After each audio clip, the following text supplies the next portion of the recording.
Hello everyone, and welcome back to a video I've been looking forward to making for a while now. After a second humiliating defeat at the hands of that infernal Bandicoot, Cortex's boss, the nefarious Uka Uka, is fed up with his incompetence. He's hired one Dr. Tropy to help scour throughout all of time itself for more power crystals he can use to take over the world. Crash, of course, isn't going to let that happen though, and has to travel back, forward, and all around time to get the crystals first and defeat Uka Uka. Of course, time travel is a messy business, and so Crash and company have decided to not break any boxes on their travels to avoid any paradoxes or the like. Can you beat Crash Bandicoot 3 without breaking any boxes? Here are the rules for those uninformed. Number 1, we're not allowed to break any boxes by any means. If there are boxes that are needed to break to continue, this will become a minimalist run. Number 2, if a box is accidentally broken, I must either quit or die to reset the level. Number 3, we must clear every level of the main game. And finally, pity Aku-Akus are allowed, as long as we don't abuse them to avoid any otherwise unavoidable boxes. When we tried this challenge in Crash 1, we couldn't even get past the second level, and while our attempt of Crash 2 started off better, by the end we'd broken even more boxes in the first game. I'm kind of already prepared this time to have to break some boxes after my experiences in the last game. Really, I'd just call it a win to break less boxes than in Crash 2 and get further in the game than in Crash 1, but who knows, maybe I'll be surprised. So let's see, can you beat Crash Bandicoot 3 without breaking any boxes? We start off in the warp room this time, no intro level like in Crash 2. In Crash 3, we actually have the ability to play as Coco right from the start of the game, and if you've watched my previous runs, you'd know that playing as her is a required step. This time, there's only one warp room with 5 branches, and every time we beat one, a new branch is unlocked. The levels are actually numbered, unlike in Crash 2, giving us a very clear order to go through them in, so let's start off with level 1, Toad Village. This level's medieval themed, and it's about as basic as first levels come, which does give us a great chance to get the hang of our moveset. It's pretty much the exact same as from Crash 2, so get used to slide jumping around the place. If you can't be bothered doing the intended platforming here, you can jump up onto the sides to skip most of this level. Around halfway through you'll find a bonus level platform. These act exactly the same as in Crash 2, and since we can't break open any checkpoint boxes for obvious reasons, these will act as our only checkpoints. Most of them we won't be able to complete, but this one we can, which is lucky since there's actually no way to die in this bonus room as far as I can tell, so if we couldn't beat it boxless, we'd kind of just be stuck here. Anyway, like I said, this is a basic as level and can easily be beaten boxless. On to level 2, Under Pressure, and this one is a Crash only affair, no girls allowed. This is an underwater level, maybe set in the distant past, but also possibly in the near future. For the most part, avoiding boxes in this level is pretty easy since we can just kind of swim around them. Just like the other gimmick levels though, there's no bonus room here, which given the abundance of gimmicks in Crash 3 means that a lot of these levels are still going to need to be played in one perfect attempt. A ways into the level, we find the jet sub. This thing's actually pretty cool, it gives us an extra hit, can shoot these missiles and oh, you're kidding me. In the second level too. No, it's not possible to beat Crash Bandicoot 3, yada yada. Look, I was expecting and was prepared to fail this challenge, but again in the second level? Really? Well, using the jet sub, I could only get by breaking 6 of these boxes, but if we swim under it instead of grabbing it, we're able to spin through just the top 4, minimalizing our damage a little. There are a few more places like this in the level where boxes block our path, but luckily in all of those cases we're able to just barely swim over them. There's another jet sub later in the level, but we won't be able to get over this box wall with it, so don't even bother grabbing this. Since there's nothing else hard to avoid in the rest of the level, we can leave Under Pressure with our box total already up to 4 boxes broken. With that done, let's head for level 3, Orient Express. These ancient China levels are the Crash 3 equivalent to the animal riding stages of Crash 1 and 2, and the first levels where we're actually forced to play as Coco. As a kid, these were easily my preferred animal riding stages, but looking back on it now, I think that might have just been because this was the first time I ever got to play as a girl in a video game. In truth, I think these stages are vastly inferior to the polar stages from Crash 2. Purah just feels a lot slower and moving around feels kind of, I don't know, stilted. We can boost just like in Crash 2, and this time, instead of just pressing the button for a burst of speed, we can hold it down to run indefinitely. While this fixes the slow movement, it also makes it much harder to avoid boxes, so I wouldn't really recommend using it too often. These boxes at the start of the level worried me a lot as they reminded me of this part in Crash 2 where we couldn't control Crash till a few seconds after jumping onto Polar, forcing us to break some boxes. Fortunately, Coco has a much lighter touch with Purah, meaning we have control from the second we jump on, so we can actually avoid these ones thankfully. Occasionally there are these enemies hiding behind shields, and if you jump onto them you'll get bounced up to a higher path. Either the higher or lower path will always be box free, but even if you end up on the path with boxes, there's always going to be a way to avoid them. My biggest concern for this level was actually getting the crystal. It's behind a wall of 4 boxes and next to a massive pit. I thought if I tried to jump across the pit and into it to avoid the boxes, I'd either end up overshooting it or down the hole, but in the end I got the crystal on my first go. After this, there's really not that much to worry about for the rest of the level. All the boxes are pretty easy to avoid, and even with the slightly stilted movement, we can finish up with no boxes broken. Next up, level 4 Boneyard, and it's back to a more standard platforming affair. The prehistory levels are the Crash 3 equivalent to the boulder chase levels from the previous games, though instead of a boulder, we're being chased by a giant triceratops, which is slightly more intense but still doesn't hold a candle to the terror this thing from Crash 2 imbues in me. This level's pretty easy. My only piece of advice would be that when you drop down from the higher areas, don't jump out too far or you can end up landing on and breaking some of the boxes. If I've learned anything from the chase levels in the previous game though, is that no matter how careful we are at avoiding boxes, our pursuer couldn't care less and will just barrel through everything on their way, and for some reason, that gets added to our total. As of the last frame we see before the total disappears, the dino breaks through 23 boxes in this level. Just like in our previous runs, I'm not going to count these since we're not really the ones breaking the boxes, but I'll still keep track of these as ghost boxes so anyone who disagrees with my decision can add them in the end. So with that, we can leave Boneyard adding 23 ghost boxes to our total.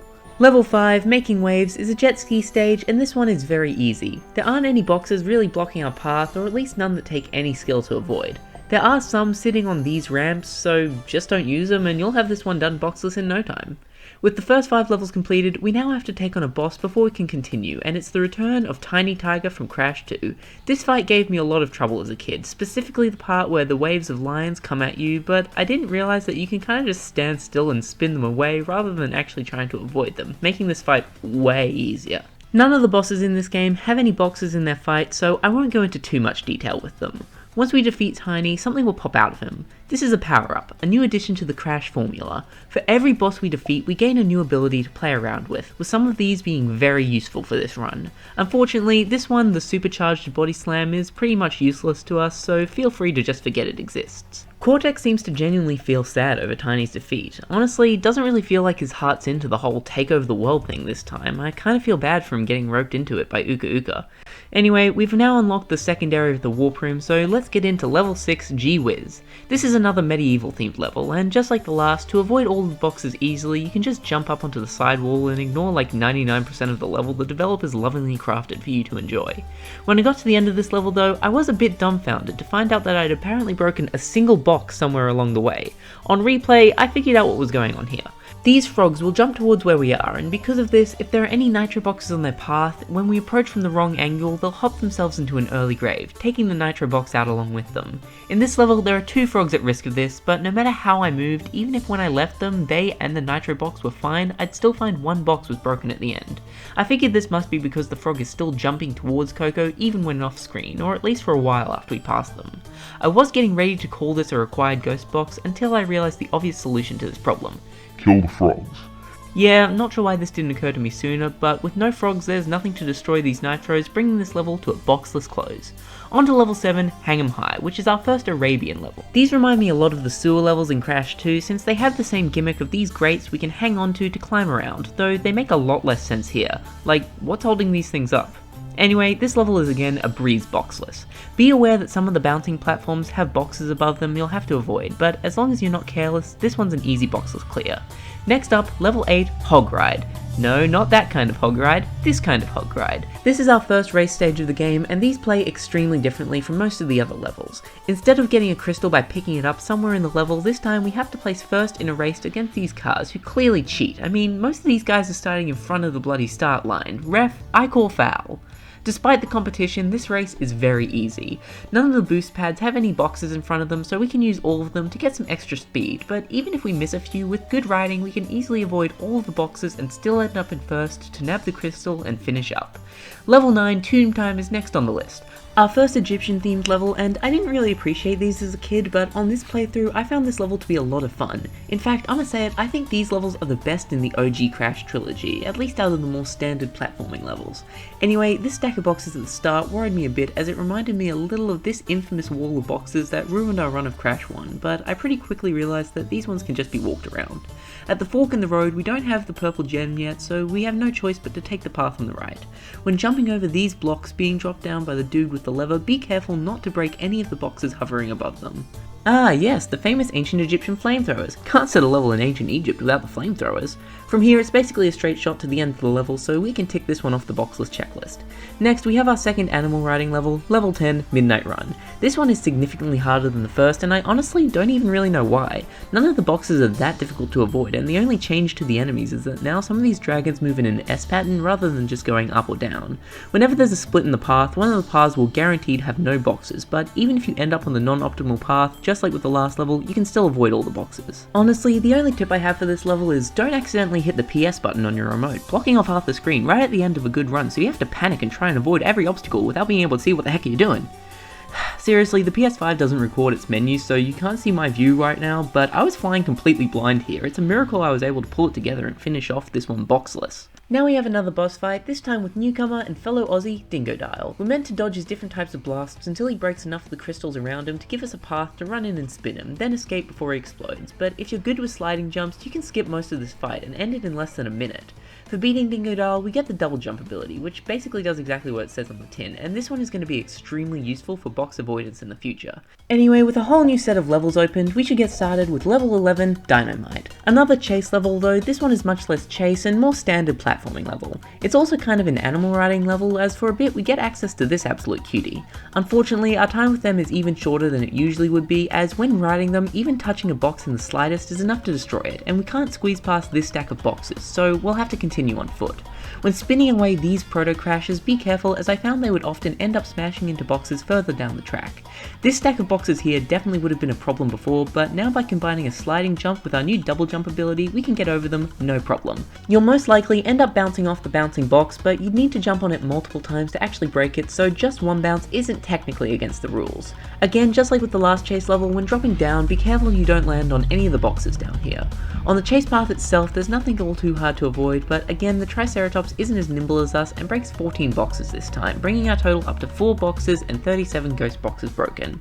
Next is level 12, Deep Trouble, and yep, we're definitely in trouble, because it's another underwater level, and this one's basically just a longer, more annoying version than the last.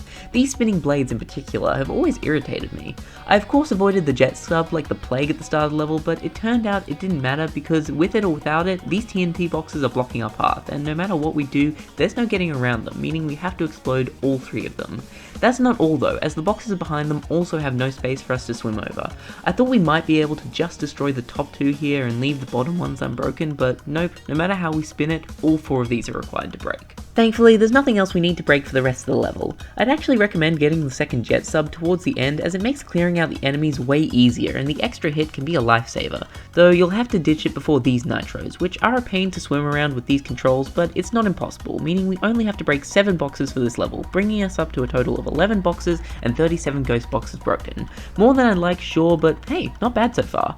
Level 13, High Time, is another Arabian themed level, this time set at night. Unfortunately, we're almost immediately met with this on the first monkey bar segment. I don't think we can get past these boxes, but we can't even get close enough to see, as we need to spin the enemy, and no matter how we do it, they end up going flying straight into the boxes. Even though it's technically the enemy breaking these and not us, we're still the ones causing them to break, so I can't write these off as ghost boxes.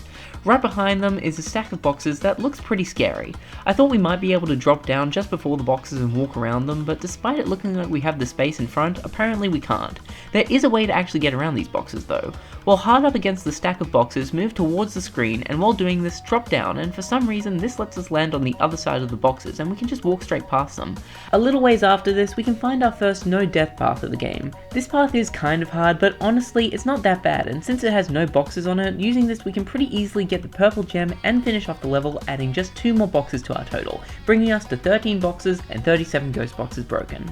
On to level 14, Road Crash. This is another race level, and this one gave me a lot more trouble than the last. is a lot longer and windier with more drivers to pass and much more frequent and annoying obstacles. A lot of the speed boosts have boxes right in front of them as well, meaning we can't use them to try and get ahead, we'll just smash straight into the boxes. For the best chance at this level, start your engine when the second light goes to get a speed boost right out the gate. Some of the ramps in this level need to be used to get over these massive cracks in the road, so make sure to use these, or honestly you might as well just restart the race. Be careful when coming off this ramp though, because you can easily land on these 4 boxes here. When passing these 3 cop cars, straddle the white line on the right, as avoiding the box between them isn't the easiest, and doing it this way also helps you get ahead of the competition. You can use this speed boost here, but you'll want to cancel it just after you pass the first pit, as while it's not impossible to avoid the box and the rest of the pits while speeding, it's not easy and you should already have a firm lead by now anyways. With that, it's a clear shot to the end. This level is hard and will likely take you quite a few tries, but it's not impossible to get through it boxless. Next is level 15, Double Header, and it's another medieval themed level, so you guessed it, more slide jumping on the sidewalls. I apparently hadn't learnt my lesson from the last one of these though, as when I got to the end, again, one box was broken. I couldn't be bothered to figure out which frog was the problem though, so one mass killing later, and boom, boxless victory. I also gotta mention this, I swear back in the OG games, these wizard enemies took 2 hits to take out, with the first one stripping them down to their undies. Why did they take that out? Anyway, moving on.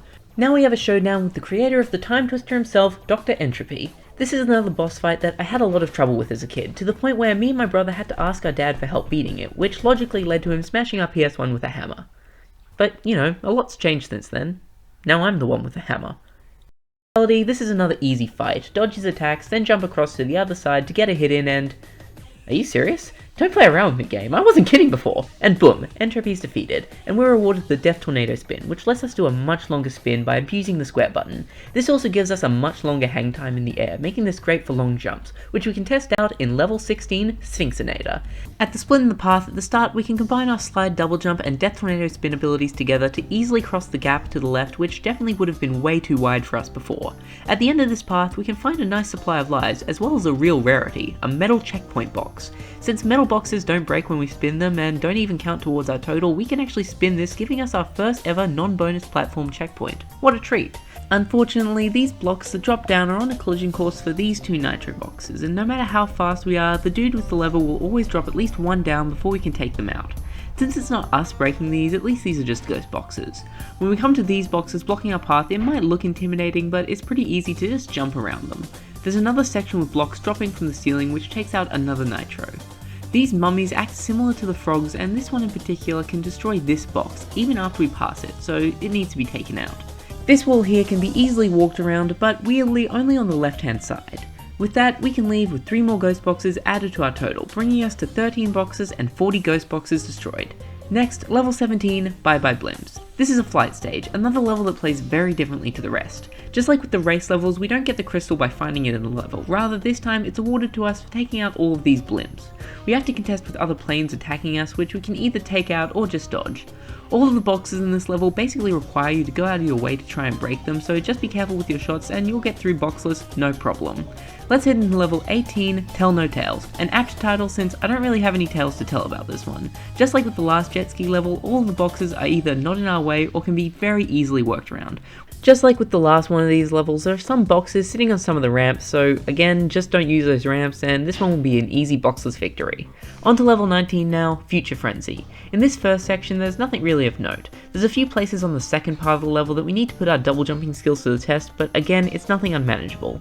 The level really heats up with this line of TNT boxes. If we walk onto the green spinning thing, we'll be forced into the air and into a Death Tornado spin, but if we try to use that to get over the boxes, we'll inevitably bounce off the last one, causing it to explode and take the lot out. If we're careful, we can still get past these by using double jumps to jump in between the TNTs, but it's pretty precise. Luckily, the bonus room is right after this, so if you get past, you'll have a checkpoint at least. What's an even more annoying challenge are these boxes here. Once again, the green spinning thing forces us into a Death Tornado spin, and if we use that to try and cross this gap, well, it's goodbye to these boxes. I thought we might be able to just ignore the thing altogether and get across with a sliding Death Tornado spin on our own, but whenever I tried this, I would either still break one of the boxes or not make it across the gap. I kept at it though, and eventually I got it to work. I don't really know what it was that made this work suddenly. The only thing I noticed watching this recording back is that I did a regular jump out of my slide rather than a double jump, but I can't say for sure that that's what got this to work. But what I can say is that with this, we're able to complete this level completely boxless. Next up, level 20, Tomb Wader, which, amazing name right there. This is an Egyptian themed level with the addition of this water that periodically floods the area, hence the name. Nothing here is really all that hard to get around. A few of the platforms we need to use to stay out of the water have boxes above them, so be a little careful when jumping off these ones. There's another no death path in this level which only has nitro boxes, so it is doable boxless for the blue gem, but I kinda forgot I hadn't grabbed the crystal yet, so I had to redo the whole level. Luckily, nothing else on the main path really poses any challenge, so that's another boxless victory. The boss of this area is Cortex's right hand, Dr. Engine, and this fight slaps. It's very similar to the fight against him in Crash 2, but now on a much grander scale. We have to fly around shooting his weaponry to put it all out of commission. Once he's taken out, Purah, yes, the tiger, will appear and give our ship an upgrade to take on his second form. Despite the upgrade, this phase plays out basically the exact same as the last, and with that, we can defeat Dr. Engine. For this, we're awarded the Fruit Bazooka, which we can use to take out enemies from afar, which isn't as useful as the other abilities, but still could prove handy. Oh, my aching head. I'm not feeling myself these days. Oh, poor guy. I straight up feel kind of bad for Cortex in this game. He's clearly done with the whole supervillain thing and would rather be doing something else. Doesn't change the fact that we still need to stop him though. We're into the final stretch now, just 5 levels left, so let's get a move on. Level 21, Gone Tomorrow, is our next future level, and this one I actually found a lot easier than the last. There are a few challenging jumps, but if you've made it to this point, you shouldn't really have that much trouble with it. Again though, I was shocked to reach the end of the level and find out that I'd apparently broken one box. I thought this might be another case like in G-Wiz and Double Header, but on replaying the level, I couldn't find any enemies that acted like the frogs in those levels. After going back through, I found the box was added after I spun this enemy, so of course I figured it was flying off and hitting some box further down the track, but I tried jumping around it instead of spinning it, and apparently somehow the box was still broken, which really confused the heck out of me.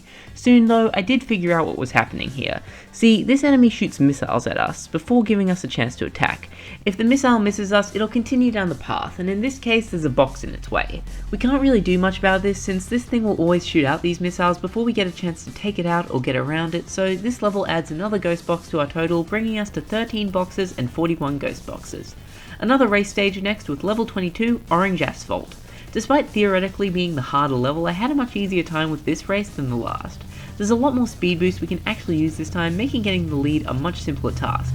It also feels like the boxes are a lot more spread out and easier to avoid, so this one really shouldn't be too hard to do boxless. On to level 23, Flaming Passion, and it's another one I haven't really got much to talk about. The no death path here is the first one that gave me any real trouble, but not because of any hard to avoid boxes, cause, well, there are no boxes at all.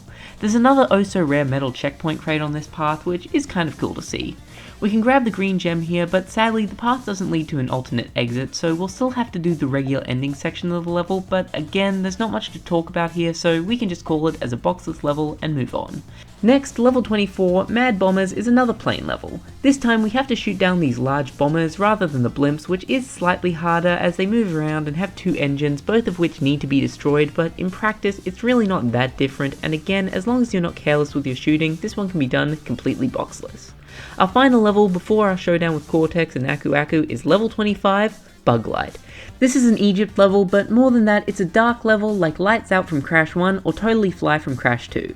It follows more in the Crash 2 style of this level, having the path be lit by these fireflies we collect rather than glowing Aku Akus from Crash 1, which yes makes this level easier, but I don't know, I kind of miss the Crash 1 way of doing this. Sure, it was frustrating at the time not being able to break the Aku Aku boxes to actually see where I was going, but the feeling of satisfaction I got as I worked my way through the darkness, slowly getting better and further with each attempt until I finally made it, is still probably the most satisfying thing of any of these Crash runs so far. Anyways, back to Bug Light. Just like with the final level in Crash 2, there's a coloured gem path that we need all the coloured gems to get through, and since we only have most of them, we can't complete it. Unlike the one in Crash 2, there's not even a large supply of lives here, so this path can honestly just be ignored entirely. This stack of boxes here can't just be walked around, but you can jump over it with a sliding jump. Don't double jump though, as you'll end up bonking off the roof straight back down into the boxes, and the same rule applies with this wall later in the level. There is this mummy enemy that'll break this box if you approach from right down the middle, so come at it from either side and take it out just to be safe. Other than that, just be quick so you don't lose the firefly, and you'll have this one in the boxless bag in no time. With all of the levels done, we can finally confront the big bads themselves, and this is probably the best final fight so far. Aku Aku and Uka Uka are dueling it out between themselves, and we have to make sure we don't get caught up in their attacks while also dodging Cortex and waiting for our chance to knock him to the ground and down the hole. Of course, there's no boxes involved, making it a foregone conclusion, but it's still a fun time. With Cortex and Uka Uka defeated, today, yesterday and tomorrow are all safe. Hopefully Cortex can finally take a break for a while. I think he's earned it. So can you beat Crash Bandicoot 3 without breaking any boxes? Nah, but that's not what we really care about here, is it? Did we do better than in our last runs is the more pressing question. Well, our final total for Crash 3 was 13 boxes broken, a good deal less than Crash 2's 19, and with much joy I can confirm even less than Crash 1's 17, making Crash 3 the new boxless champion. Well, that is if you don't count ghost boxes. Aww. Which I personally don't, but if you did, Crash 1 still comes out on top with 37 broken. Crash 3 is a close second with just 54, still way less than Crash 2's insane 84. So that's it for the main game, but we're not done yet since Crash 3 has a lot of extra and secret levels, and I feel like the story's not really finished without seeing which ones of these are doable boxless as well. Most of these levels are housed in the secret warp room, just like in Crash 2, however, unlike in that game where we unlock these just by getting to a hard to find area in another level, to unlock these extra levels we need to get relics. These are these weird extra things you've probably noticed next to the gem on the level preview screens, and to get them we need to return to all the levels we've already completed and do a time trial. That's actually what the last power up we got for defeating Cortex is for. It's a pair of shoes that let Crash run, making beating these time trials a lot easier. Here's where we come across a bit of a problem though. For a lot of these time trials, speed isn't enough to get by. We also have to break these special yellow boxes with numbers on them that appear. Doing this will stop the clock for however many seconds are indicated on the box. My original plan was to go through figuring out which one of these time trials could be done without breaking any of these boxes, but it would take ages playing through these levels over and over again to figure out which ones can physically be done without breaking any boxes, and even more time figuring out what the minimum number of boxes to break would actually be to get through, and I frankly just don't have the patience for it. We've already beaten the game though, and everything from here on out is just for funsies, so yeah, I just went through these levels normally, gleefully breaking any boxes that got in my way. I did at the very least get the gold relic in the first level without breaking anything, so that's something I guess. 25 relics later, and boom, all the secret warp room levels are unlocked. Let's check them out. First up, level 26, Ski Crazed. Just like with the other ski levels, if there's a box above one of the ramps, don't use it. I really don't know how you haven't gotten this yet. Though it doesn't really matter, as towards the end of the level, we're greeted with this.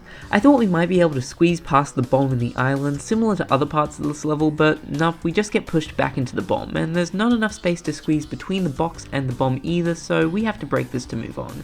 Even if we had gotten past it though, the end portal is hiding behind a row of nitros we need to destroy with the nitro switch, which would also break all of the other nitros in the level, and yeah, there's a lot of nitros in this level, making this the single biggest disaster in the history of box kind. Lucky it's completely optional though.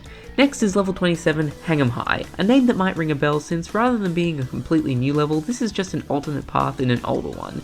This path only has nitro boxes, so obviously they can all be avoided, and at the end of the path we're rewarded the yellow gem.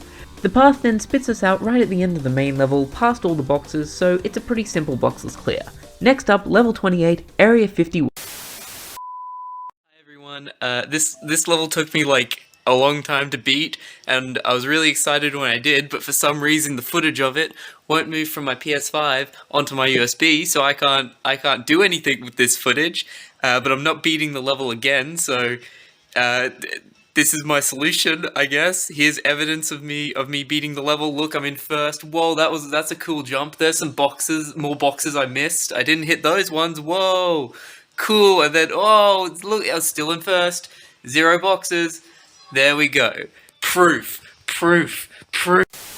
On to level 29, Future Frenzy. Again, not a new level, rather a new path in an older one. All the boxes on this path are very easy to walk around or jump over, and once back on the main path of the level, we already know it can all be done boxless, though you'll have to deal with this annoying jump again. Finally, for the secret warp room, we have level 30, Rings of Power. I don't think I ever actually unlocked this one as a kid, since I never was very good at the time trials, but this one is both a flight and a racing stage, and yeah, I really suck at this. I tried over and over again to do this boxless, but every time I'd either hit a box or miss a ring, screwing me up on that attempt. Here's the thing though, none of the boxes are actually fully blocking the rings, meaning that in theory you could still pass through all of them and not hit a single box. Trouble is, there's no way I'm going to be able to manage that and come in first without spending way more time than I'm willing attempting it, so I'm going to make a bit of a cop-out ruling here and just say that this one is theoretically possible boxless as long as you don't suck at video games like me. So that's everything, right? Well, no, see, as well as the secret warp room, Crash 3 has some other secret levels, 2 to be specific. These don't have a portal to themselves, instead we have to get to them by finding a secret area in one of the other levels, just like in Crash 2. Unlike in Crash 2 though, you most likely won't find these areas thanks to any clever level design or your own curiosity, rather you're more likely to get there just by sheer luck or following a guide. The first one of these is way better than the second. We have to crash into this UFO sign near the start of Road Crash. There's no other sign like this, which I guess makes it stand out, and they added this bird that slams into it in the insane version, but I doubt many kids found this without just accidentally crashing into it. Doing this will take us to Hot Cocoa, our first secret level, and despite the exit portal being right behind where we start, just like in the last jet ski level, it's guarded by nitros which we can't get past without using the switch to explode them, so no Hot Cocoa for us unfortunately. The next secret level, I'm convinced no one has ever found organically on their own without just sheer dumb luck. I know that's how I found it as a kid. In Dynamite, we need to get grabbed by a specific pterodactyl on the yellow gem path, which we can now use after completing Ham High's alternate path. Thing is, there's nothing different between this pterodactyl and the other pterodactyls which will kill you if you get grabbed by them, so I don't know why you'd ever think to actively try and get grabbed by this one. Even when replaying this, I didn't actually know which pterodactyl it was and ended up getting killed by every single one on the main path trying to figure it out, before googling it and realizing it was on the yellow gem path before proceeding to die to most of the ones there as well trying to get this to work. And worst part of all is that the secret level this unlocks, Egopus Rex, is barely even worth mentioning. It's basically a glorified bonus room with a ton of Wumpa fruit and no boxes, so yeah, obviously it's doable boxless. I spent more time just trying to get here than I even did in the dang level. Okay, so surely that's it, right? Well, yeah, for the original game, but for the remake, the new devs decided to create their own level to show they could create something up to the standards of the original game. It's a hard as nails level, and to be honest, the one time I played it on my Switch, I couldn't beat it.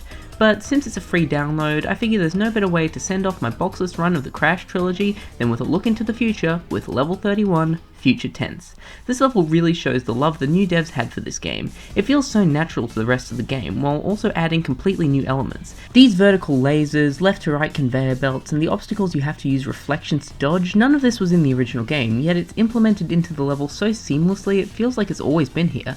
Just like with the other future levels, the first section isn't too much to handle. Stuff really picks up though in the second section.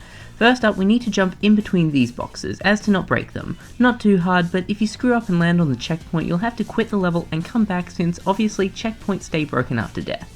These boxes here require a death tornado spin to get past, but at this point that should be second nature to you. Here, you might have to bounce off one of the bouncing boxes to get over safely, but as I mentioned earlier, it takes more than one bounce to break these things, so it's fine.